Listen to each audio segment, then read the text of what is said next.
10% e fëmijëve në arsimin 9 vjeçar kanë probleme me shikimin. Ky konstatim vjen nga depistimi kryer në shkolla, pjesë e programit kombëtar të nisur që prej maj të vitit të 2022.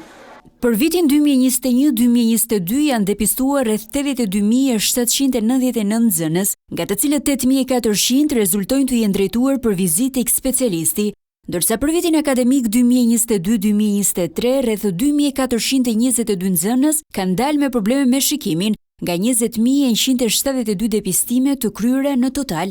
Megjithatë, sipas mjekëve, kjo shifër mund të jetë edhe më e lartë. Mendoj që ky raport mund të jetë më i madh se 10%, sepse neve na rezulton që nga 10 fëmijë, 3 fëmijë rezultojnë me probleme me shikimin, edhe sikur të marrin mirëqen që mesatarja është 10%, prapë kjo është një shifër shqetësuese.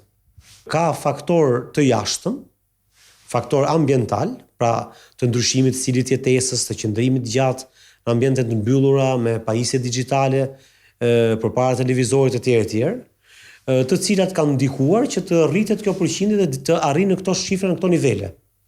Sipas mjekut okulist Rubin Topi, miopia po kthehet në një pandemi globale. Kjo po kthehet në një pandemi, pra pandemia e miopisë. Dhe konkretisht po e shohim edhe vetë që një rritje progresive në numrin e fëmijëve që kanë tashmë probleme me miopin, po kthehet një problem jo vetëm për vendin tonë, por një problem global, dhe sipas Organizatës Botërore të Shëndetësisë, deri në 2050-ën, më shumë se gjysma e popullatës